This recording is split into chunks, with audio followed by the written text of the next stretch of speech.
Bem, pessoal, boa noite. Está começando agora no meu canal do YouTube Os Caminhos de Asgard.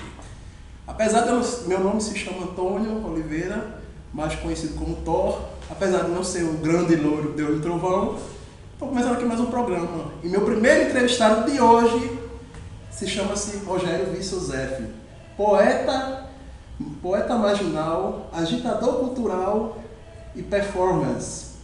Rogério Vysozeff, por favor. Olá, Ó, o grande Deus do Trovão. pode sentar na cadeira do trono de Asgard. Seja bem-vindo. Aí o câmera, gostosinho, viu? Rafael, é o nosso câmera. Bom, Rogério, seja bem-vindo ao meu programa. Aqui, entrevistar você, fazer umas perguntas que não quer calar. Sobre cultural, coisas culturais, rock and roll, coisas divinas, místicas também. E aí, vamos começar? Ok. Aqui vou fazer uma perguntinha aqui básica a você. Vamos ver aqui o meu computador, martelo de Thor, meu computador, né? O que você acha dos artistas decadentes? Eu acho alguns interessantes, outros nem tanto, porque alguns são reais, com o espírito, o estado de espírito ao qual seguem, são fiéis a uma linha de segmento de uma lenda pessoal da sua própria vida, uma bíblia pessoal de sua própria vida.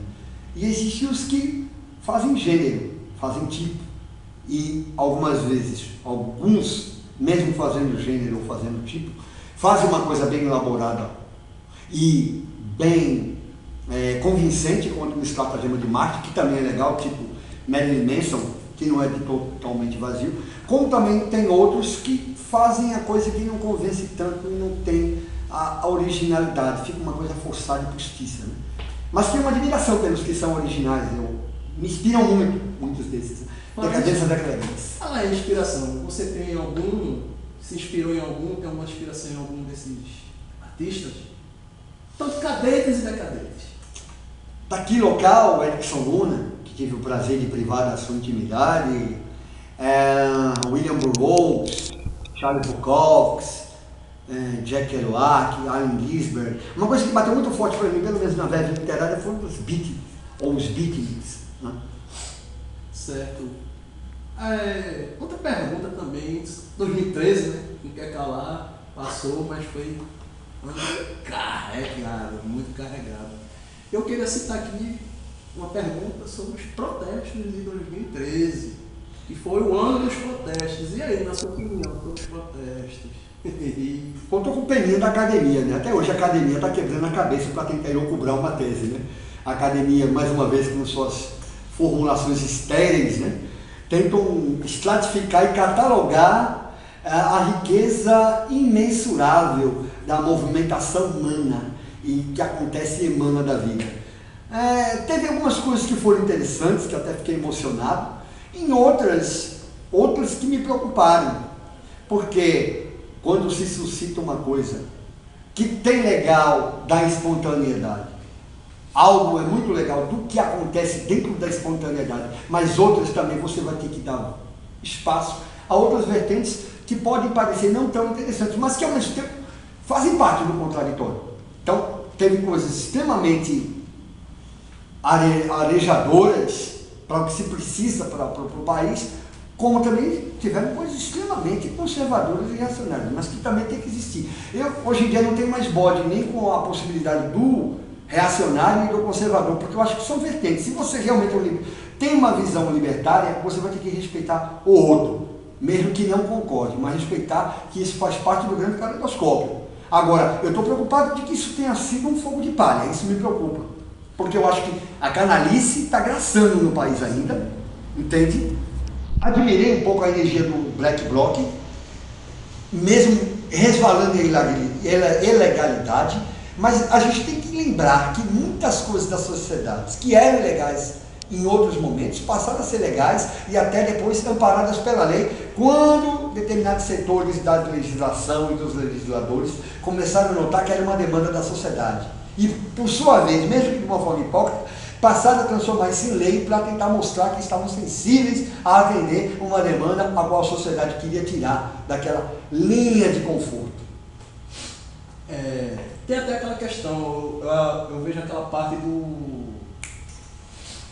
da elite decadente. Nossa elite brasileira também, será que ela não estaria por trás desses protestos? Com certeza, eu acho que muitas questões, hoje em dia você não pode olhar uma coisa que está te aparecendo na primeira visão e julgar que está sendo crítico de que aquilo é aquilo, porque nem tudo que parece é o que parece ser, né?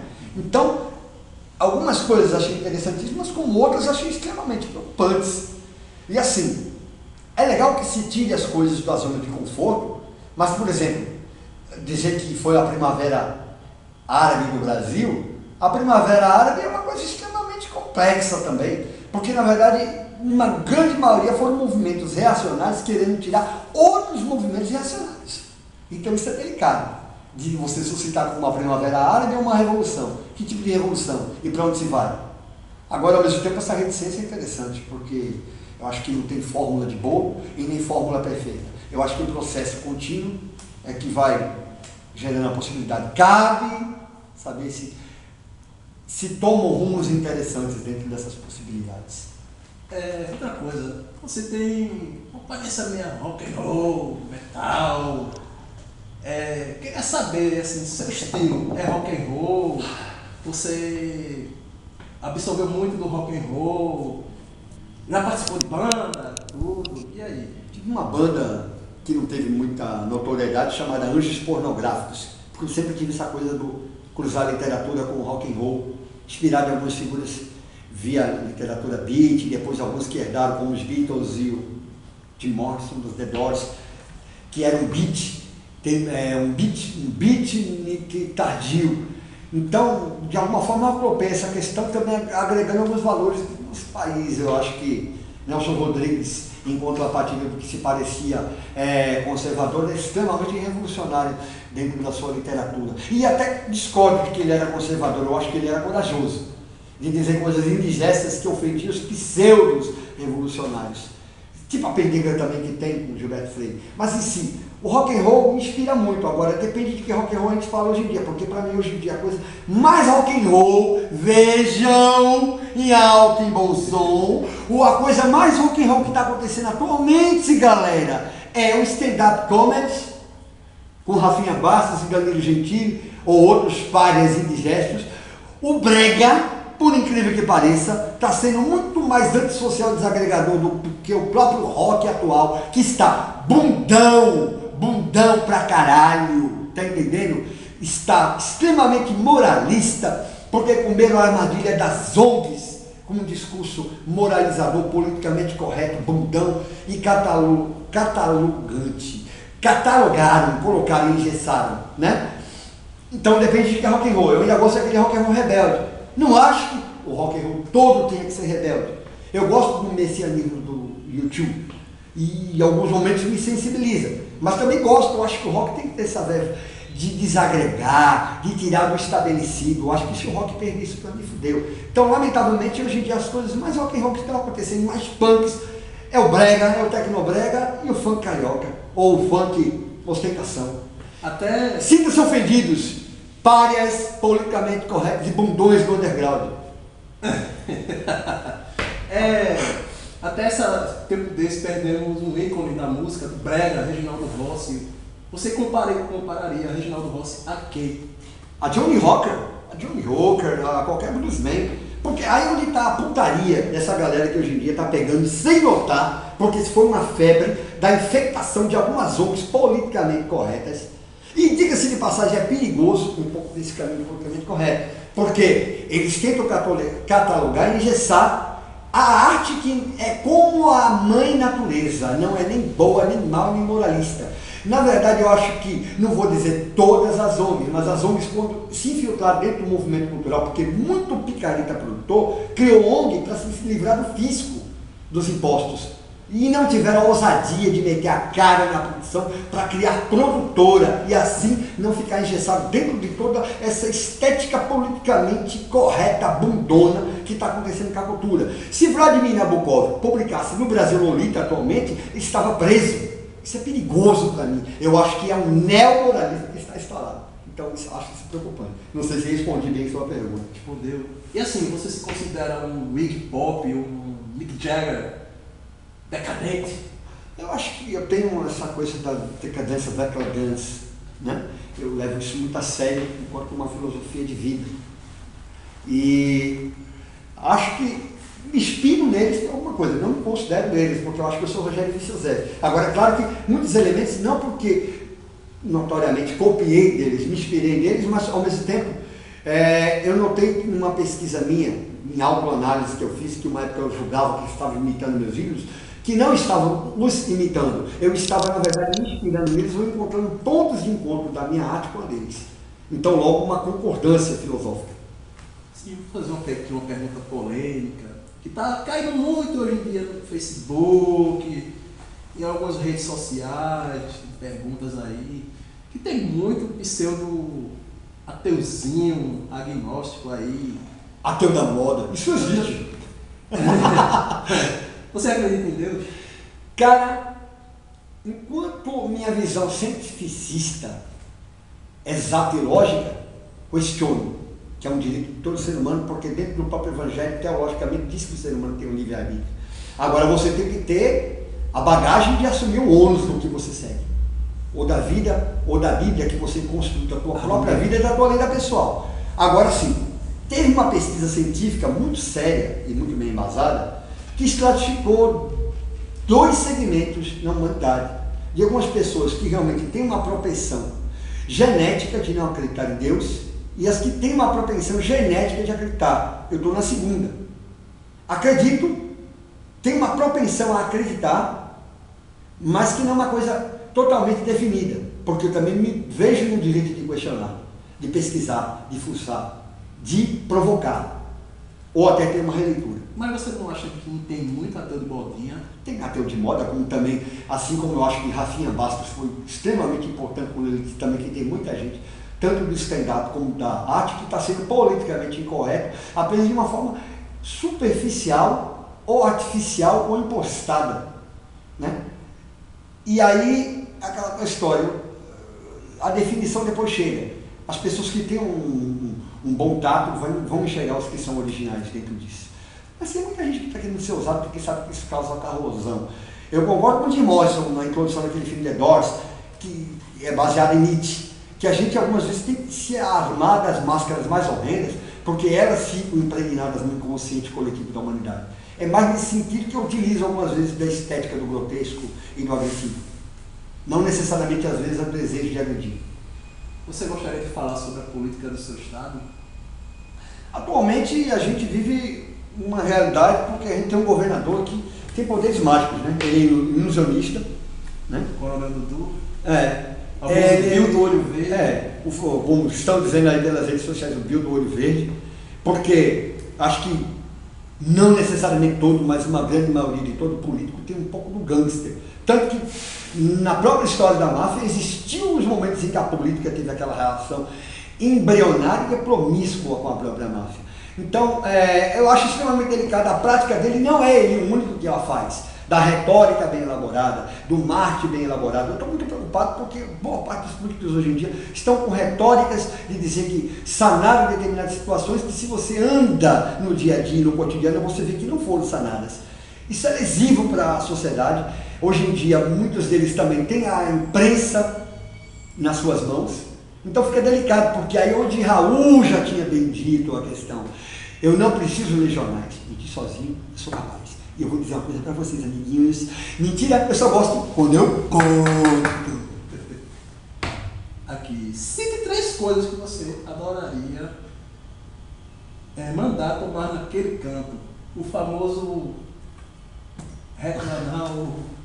Eu detesto hoje em dia essa galera que fala pausadamente, que passa uma serenidade desapaixonada, e hoje em dia essas figuras aqui estão se dando bem pra caramba na sociedade, em altas escalas do poder, mas eles não são serenos, eles são frios e calculistas, e eles têm um discurso do bem, cuidado, esse discurso do bem é meramente artificial, é mais uma vez a retórica bem elaborada, o texto bem escrito, eles estão interpretando o papel. Agora deixar claro, eles têm esse direito. Agora, se liga pessoal, vocês estão comendo muito gato por lebre e comprando muito produto pronto. Para encerrar aqui, Caminhos de Asgard, eu queria te perguntar, você queria, assim, quando eu sou fã da sua poesia marginal, poética, você gostaria de citar Paros do Bem Canalha ou Pai Nosso dos Canários?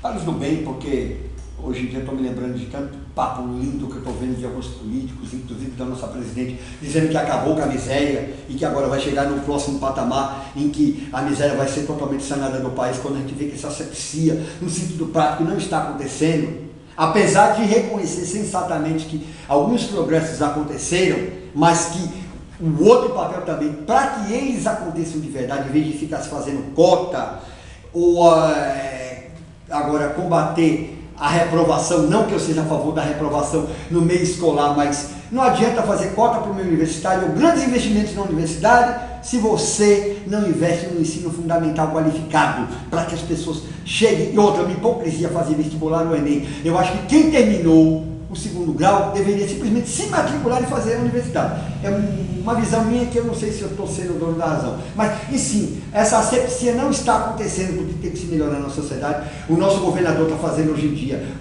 depois do primeiro mandato, um governo extremamente virtual e não consistencial. A violência do Estado está agraçando, sim. Lamentavelmente, tem dentro da Secretaria Municipal um secretário adjunto que é ligado à imprensa, que hoje em dia acomodou a imprensa para não fuçar. Ela fuça um pouco, apenas para tentar mostrar de que alguma coisa se progrediu ou foi sanada nesse campo. Como também na questão da assistência social ou na diminuição da miséria. A miséria continua agraçando aí. Existem governos virtuais, tomem cuidado.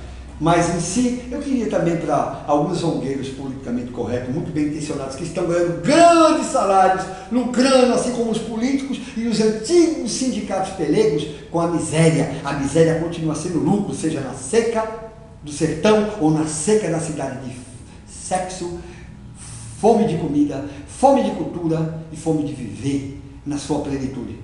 Paros do bem.